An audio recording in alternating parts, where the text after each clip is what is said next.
Good evening or good afternoon, depending on what time you are watching this, and welcome to the first installment of Mama I Made It. I am your host, Felicia Ellerson. Today we'll be making a couple of things to serve at brunch. We're going to start off our breakfast with the Champagne Sorbet. We'll do a prosciutto wrapped shrimp, and then we'll move into a butter poached lobster tail on top of kind of like some cake type deal. So I was going to do crab cakes for today's installment. Got to the store, they didn't have any peeled crab or any fresh crab, so we just pivot. I will not use imitation crab under any circumstances. So let's get started. As always with my cooking, I like to start off with my prep work, my mise en place, whatever you want to call it. This is kind of everything that happens before you start cooking. So everything from your garnish to cutting up, and just makes service go more smoother and gives a more pleasant experience for your guests. So to start off, we're going to start with our sorbet, because the champagne sorbet is something I like to use in place of mimosas. So simple, you can use fresh fruit or you can use strawberries. Keep in mind, if you're just using frozen fruit and champagne, you will need to add more champagne. So be aware of your alcohol tolerance level when preparing this. So I personally prefer the Vitamix. This is one of my best friends. I'm going to add in some fresh strawberries here.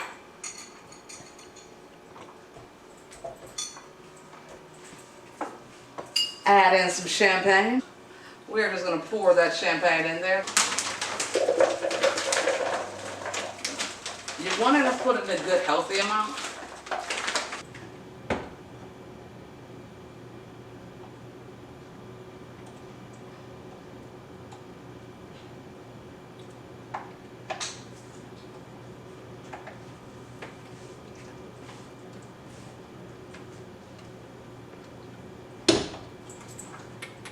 And that texture, that's your desired outcome.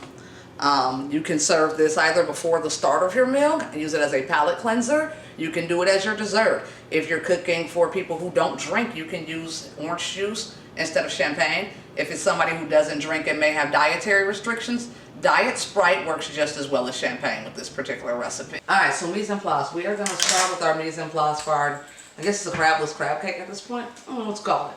We're going to do some roasted peppers, so we're just going to throw the peppers on over the open eyes. Those cooking up a bit. While those are doing that, we're going to go ahead and just cut into our green onions here. We're going to be doing smaller because they're not crab cakes, so what I'm going to do, it's a little bit different. I'm going to cut them in half and then cut them on the bias, which is just a sideways cut. Basically what we're looking for here is just consistent cuts. A lot of this, as well as taste, is about color, look, and flavor. So I do like for my food to look really good in addition to taste really good. You can kind of hear the peppers cracking in the background. I don't know if my sound's picking all that up. That's how we know it's about time for a rotation. If you're getting a little bit black on your peppers, don't worry about that. Most of this, we're just going to peel that skin off, give it a nice cut up, and then put it on and mix it all in with our ingredients.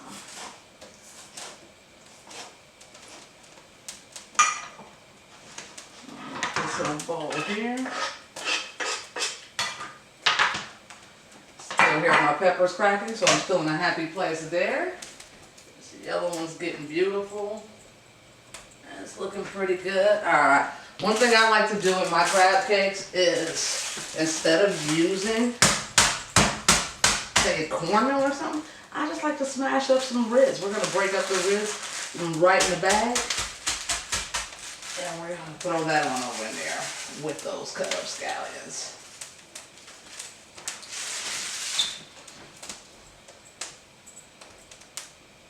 Alright, while we're waiting on those two, we're going to go ahead and cut up our chives for our shrimp. The shrimp are extremely simple on here. So all you're doing is taking some chives. Please understand, I've already washed and cleaned everything. It's a highly important part. So with the shrimp, what we're going to do is we're going to just cut the chives in half. Typically when you buy the pack of chives, they're really long. So we're going to cut those in half.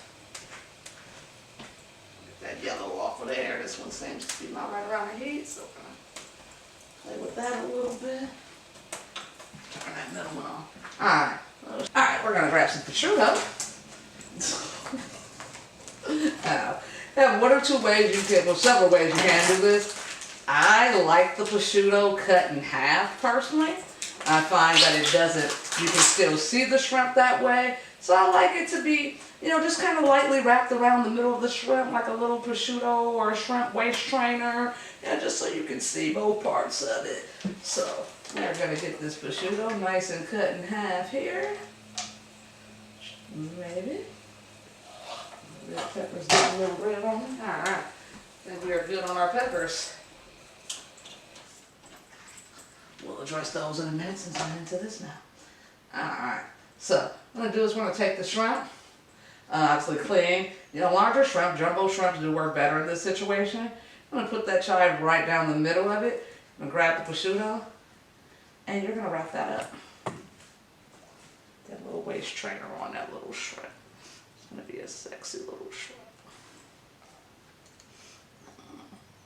Now, when you're serving these, keep in mind, I personally don't like reheated seafood ever. I don't think there's a reason to do that. Cook time on these are going to be about 3 minutes on each side if the temperature on your stove is right. So you want to time it almost to where you're serving it, where you're cooking it as you're serving it. This can be used as an appetizer. I personally like to do this as a first course. Do about 3 of these with a little bit of arugula salad or a nice kale salad. This is a good way to get started while you move on to the next portion of your meal. Back over to this part and just put some more waist trainers on some shrimp. Oh, there can be some little sexy shrimp. Alright, so we're going to do these peppers as we are going to just kind of peel away at most of the black on here. Hi, how are you? Doing there is we're just trying to get a little bit of that roasted effect. And I also want to use the skin off. We are not going to worry about there being a little bit of char on these peppers. That's just going to add a little flavor to whatever we've got going. And again, we're trying to keep those cuts really nice and even. Appearance. If you're fancy enough to do brunch, if you're fancy enough to cut your peppers, right? Alright, so now we've got our peppers cut up, our Ritz crackers, and our scallions. We're just going to go into a bowl with all of that. We're going to add a bit of Grey Poupon, some mayonnaise, and an egg. If you are sticking with traditional crab cakes, this is where you'd add your crab in it. Now with the Grey Poupon, or you can use any type of mustard. You don't want to use anything too powerful, so a good Dijon mustard works. Just enough to get it a kick, but not so much to where you have a mustard flavor to it. We're going to add in some mayonnaise. Little Miracle Whip always does you good. And then we're just going to mix this all in together. Going for here is almost like a bread type consistency, like that dry bread. This is definitely what we are going to fry up for that cake portion of it. I use my flour very conservatively, so it's not going to be a measured thing. It is just going to be some flour to get the right consistency out of it. I also believe in seasoning just about everything, so you definitely want to season as you go along. For me personally, we're just going to do some simple slap your mama, black pepper, and a little parsley in here. Now with this, because this is going to go beside the lobster, not going to season as strongly as I typically would, because you definitely want the lobster to be the star of this dish. This is just like the lobster's little friend. He's along for the party.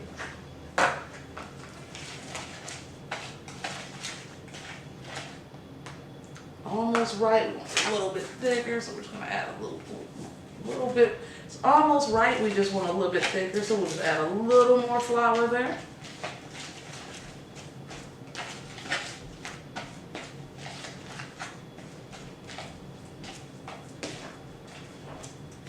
And we are definitely at the consistency we want. So, lobster, not too much prep required. What you want to do is actually get the lobster out the shell. You want to get it as clean as possible, the vein and everything off, have that nice and rinsed off for you. The only other thing you need is some butter. You want to use a stick of butter per every 3 to 6 lobster tails, so this is already measured out and softened. If it weren't softened, not a problem. You just add it to the pan more gradually. Alright, so we are at a go. All of our prep work is done. We've relocated to the stove area because now we're ready to cook. So a couple things we're going to do here is we are going to start with our prosciutto wrapped shrimp. I believe this is the course that is being served first. And we want to kind of do, again, with seafood, everything really is timing. And so if it's coming out too slow, people get hungry. If it's coming out too fast, people haven't finished enjoying their other ones. And you never want seafood to sit, and I am anti-reheating seafood. So, first thing we're going to do is we're going to start with the pan with our prosciutto wrapped shrimp. You want your pan to heat up. We are heating in ceramic. So while that pan is heating up, I'm going to go ahead and get stuff ready for my batter. Now, definitely for crab cakes, I prefer peanut oil. With these not being crab cakes, you can use other oil. Obviously, olive oils work great. Avocado oil works well and adds an additional dimension of flavor.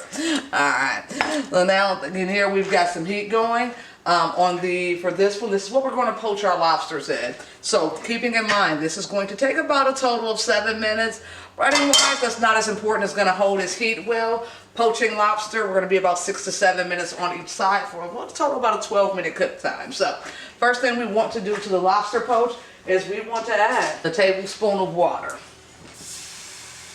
Good heat going on my pan, I like that. We are going to bring that down some because whenever you're poaching, you never want your butter to actually get to a boil. It's really important that you control your temperature on this, and you don't want it to break, you don't want it to get to a boil, and you definitely don't want your butter to burn. But now that I know that this pan is hot enough, actually it may be too hot, so we're just going to remove that from heat and let it melt down while the heat adjusts. That pan is hot enough. You hear that slight sizzle? That's what you want to hear when you're putting food in the pan. That way you know your pan's not too cold in there. Alright, we're just going to get that back on heat.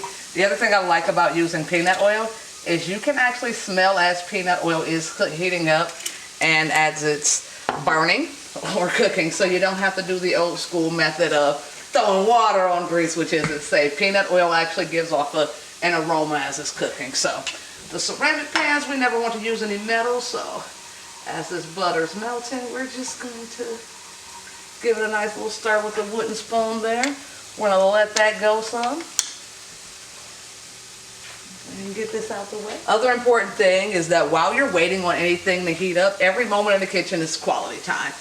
So your plating should kind of be done. Anything you're going to plate with a salad, don't dress the salad at this point. It's really early. You could end up wilting your salad. But go ahead and get your lettuce on the plate. That way it's just a little bit easier as you get closer to serving time. Just going to get some spoonfuls of those over in there. That peanut oil going. You can smell this, you can hear the sear rather on that.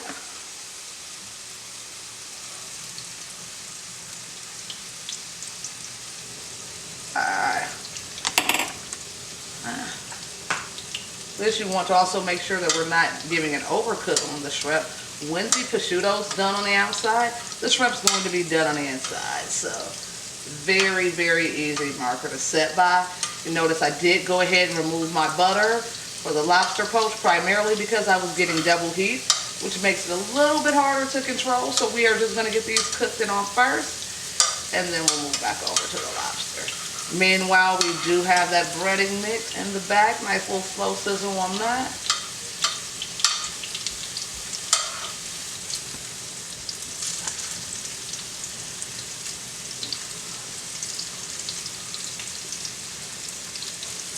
Alright, due to some slight technical difficulties, we did miss part of that, but basically what happened was it was time for those prosciutto covered shrimp to come on out of the stove, so we got those on there, and again, that is a bed of kale salad, so able to chop up some different ingredients and put them in there.